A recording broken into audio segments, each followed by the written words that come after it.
Greetings, everyone, and welcome back to Rajvi Talks. The third guest for the day is Colonel Aditya Singhal, who has 33 years of experience and now has the mission to guide the youth to face the ace. Sir is a very supportive, very enthusiastic, and very motivating individual. And it is my honor to have you with me, sir, today. Thank you so much for coming on Rajvi Talks and talking to me. Thank you, Rajvi. It is a great honor for me also to be on your show. One thing I realize is that in your company, we also start feeling younger day by day. So many things Thank you, I sir. have got to learn from you. It is an amazing experience.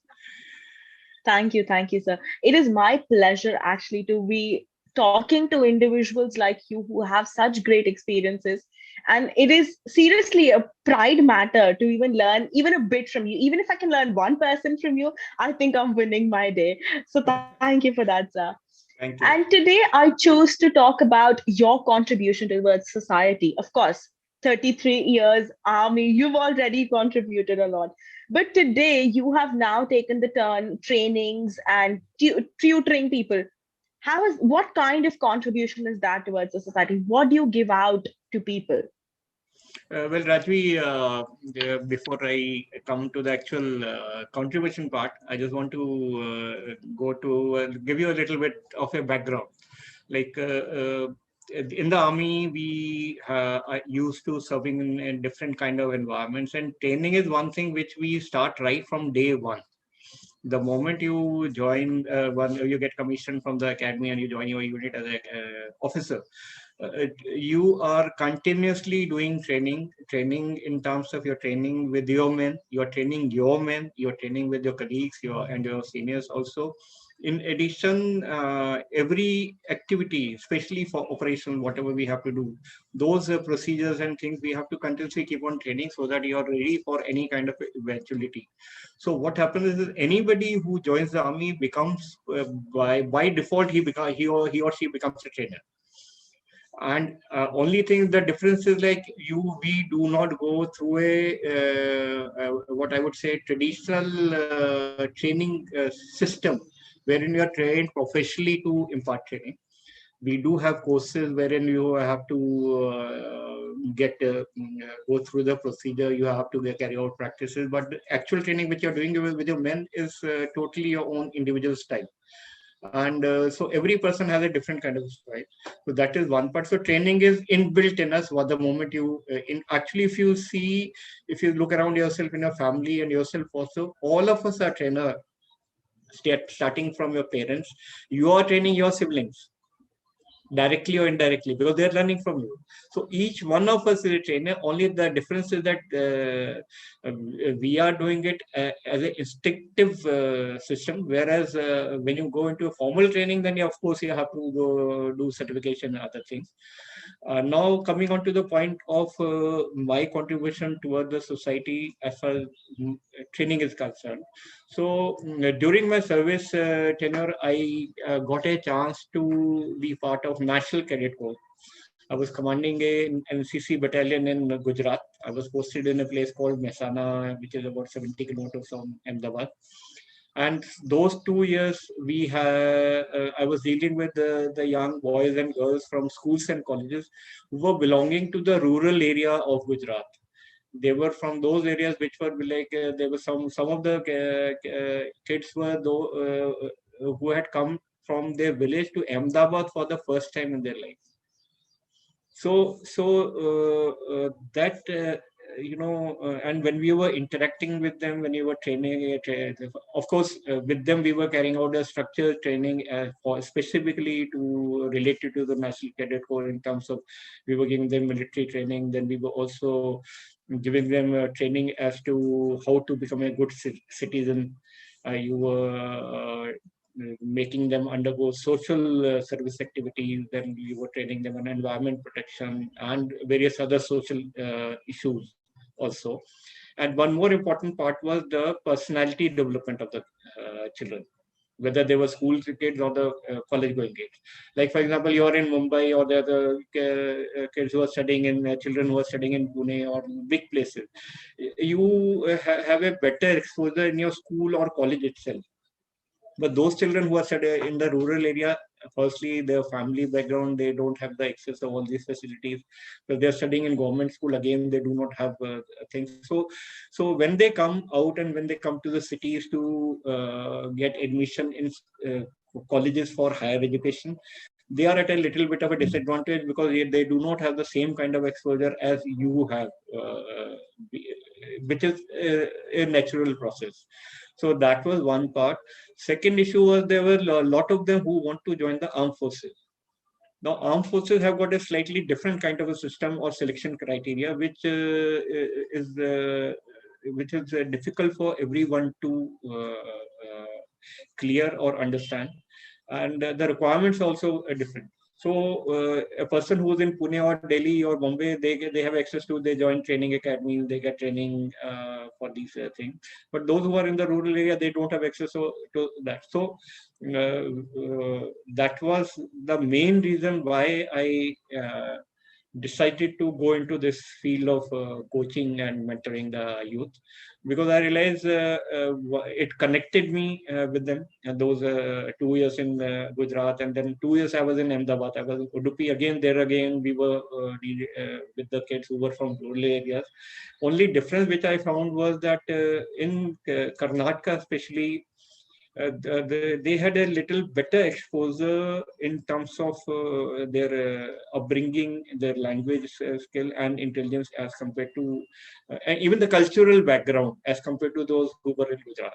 Because Gujarat, I realized that they have more of everybody goes into business. The family background is more of business oriented, so they have a different. It becomes a little bit difficult for them to convert their thought process into this. And cultural environment in Gujarat was very good. So any child who's from Gujarat will find they good in dancing, music, those activities, especially those 10 days of Garba season before Dashera is famous world over. And so these two things were the main motivating factor. Plus, also during those 4 years when I was interacting with them, I realized that I started enjoying working with these kids. So you're training them, guiding them, helping them, and I also got a very good feedback. Some of my cadets who I had trained that time, now I found they are doing very well in life. Some of them have joined armed forces. Some of them are into uh, uh, uh, even into fashion modeling assignments, and they have been participating in beauty pageants. There are some who are working with airlines. There are some who are working at banks. So one thing which I realized was that we have to just show them the right path and give them a little bit of guidance. Everybody has the capacity and capability.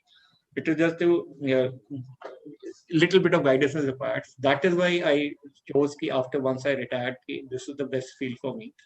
And one more reason was because of last 1 year, which has been very, very traumatic for everyone because of COVID. Physical contact-based activities were totally shut down.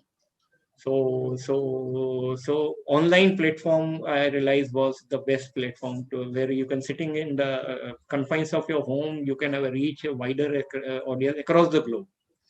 And whatever you have learned during your lifetime as a profession or experience, you can impart them to all those who are willing to do it. So that was the main reason why I came into this field.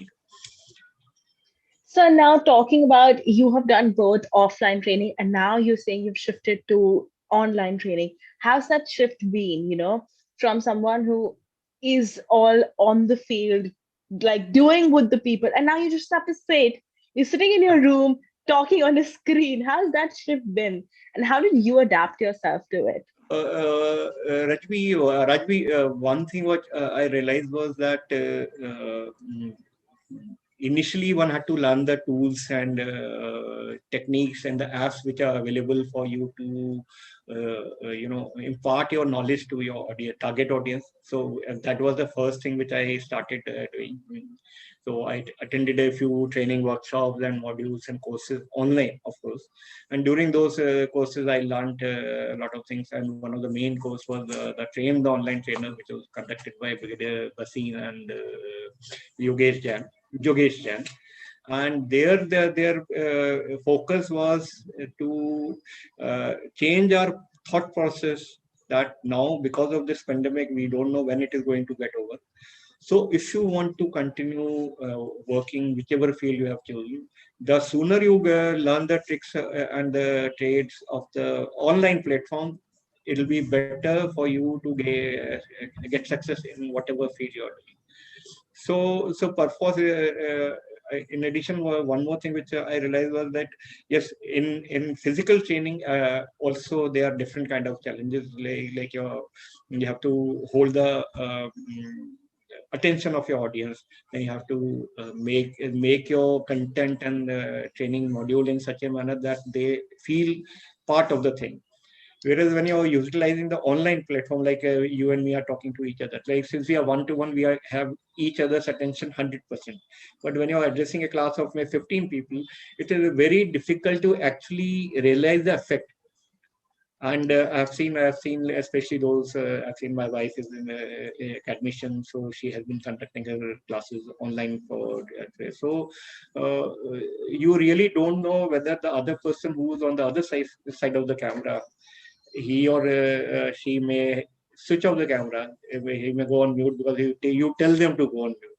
Thereafter, whether he or she is there actually listening to you or not is very, very difficult for a person who's conducting any kind of training. So one has to actually try new ways, new methodologies, new ideas, and innovations to overcome this thing. So it is actually quite a big challenge.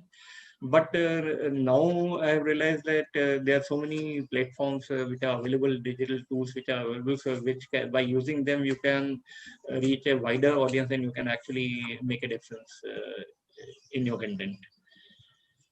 I think it's been a tough yet fruitful journey because you're learning something every day and then you get to present it to a bigger audience every day. Yeah. And So, sir, one more. now, Yeah, please.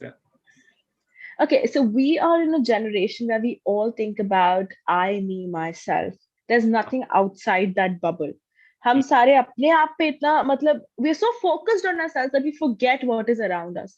In that kind of era where सारे इतने selfish है, सिर्फ मैं दिखता है.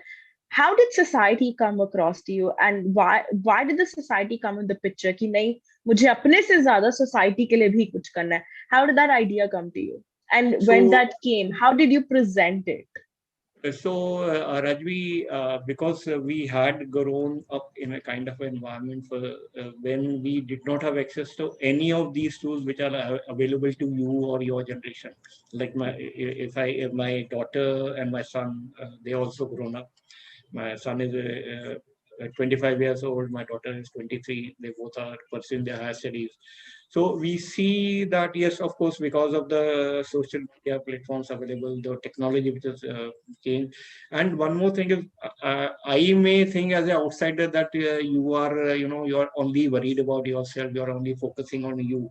But if I think from your point of view, you are also You're not interacting with wrong. so many people who are your own friends, your even your relatives, your cousins, your siblings.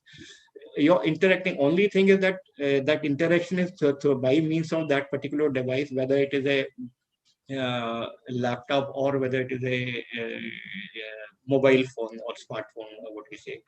But it is not that I personally feel that it's not that you do not want to interact with the society or with your friends. Last 1 year has forced all of you because you cannot go out. You cannot, your entire training has become online. You cannot interact. Even if you want to go and meet your friends, you cannot do that because there are so many restrictions. Now, even though the restrictions have been lifted slowly and slowly, but there are still so many other issues which people are facing, that even if you want to go out, you have to be very, very careful. So this is one platform where you are able to, release your energies. You are able to interact with each other. You also, and there's no other form of entertainment also for you. Like Yeah. initially when the lockdown was there, you could not get out of your house. And in case, unfortunately, if somebody has got COVID, then you cannot even come out from your room, even if you're staying in the room. And that was one reason. Secondly, I realized that everybody is working, either working or studying. So the moment your schools or colleges went online, you had to sit in front of your laptop and attend your classes, because your professor or teacher on the other side wanted your 100% attention from you.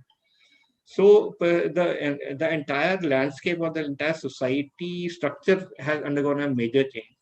However, yeah, there are certain issues wherein you know, we do feel at times, it may appear that a person is selfish, but it is, I personally feel it is not being selfish. It is that, because of the situation, we have gone turned inwards. You may not be having physical interaction with your family members, or yeah, like, but yes, in your home, when you're sitting on your dinner table having dinner together, or you're watching a movie, or otherwise you're having, you do have interaction. But yes, because of the other issues related to it, you're forced to go into your cocoon and sit in your room. Because another thing is, when you're attending a class, there should not be any disturbance, there should not be any background noise. You should be on mute. Nobody should be seen behind you, Yeah. because it is a disturbing class. So those are also the issues which are there, which the younger generation is facing. These are a few things which have changed the entire social fabric of our society. I feel, personally feel. But I think when we other advantage is that since you are sitting at home, you're forced to go digital. There are so many forums available to you to express yourself to others, your talent, Yes. your whether it is writing or painting or music or whatever. Sitting in the rooms, in your room, you can go on Instagram, go live and perform for people. You'll find a lot of people will be attending. You can go on Facebook, you can make videos and post it on YouTube. So it also depends from individual to individual, what are her or his preferences and how you want to express yourself. So that is another aspect of this entire scenario. I think when we all realized that, there was this thing that social media is bad for you and technology is bad for you should stay away from it. Within a span of a year, our life is depending on technology now. We Absolutely. are able to study because of technology. We're able to work because of technology. It's just taken a 360-degree turn without us even realizing what has actually happened. Yeah. And one more thing, So what is happening is, you must have seen there's like the teachers and the professors who had no idea about the technology, whether it is a computer or a mobile or a laptop, how to use it, what platform to use. They have been forced to learn by hit and try. It has taken them more time, but now, almost now, everybody has reached that level of confidence and at least stability. They are confident that they can. I realize, I've seen in my own wife, there's so many things which she had to learn initially, and it was hit and try because nobody knew what to do. But now she's better than me in so many using these tools. So, I so think it we've all that way it learned and we've helped all you. That has progressed helped you as the grow. days passed. Yeah. Absolutely. Yeah. So, lastly, what would be your go home message for our listeners, that this is one thing you should follow in life, or this is one thing that can help improve your life? Well, I would say that whatever you do in life, whatever profession you're following, whatever activities you're doing, you put in your 100% effort in that. Like they say, follow at times. Now there's another tagline which is going around: convert your passion into profession. And I've seen a lot of youngsters doing that. You yourself are a live example. Yes, sir. So the thing is, if you want to, you can reach any height. Only thing is, initially you have to firstly you have to ensure that whatever you are doing, you gain expertise in that particular thing. If you're interested in music, or if you're playing a particular instrument, or you're in a band, you're part of a band, you're performing gigs.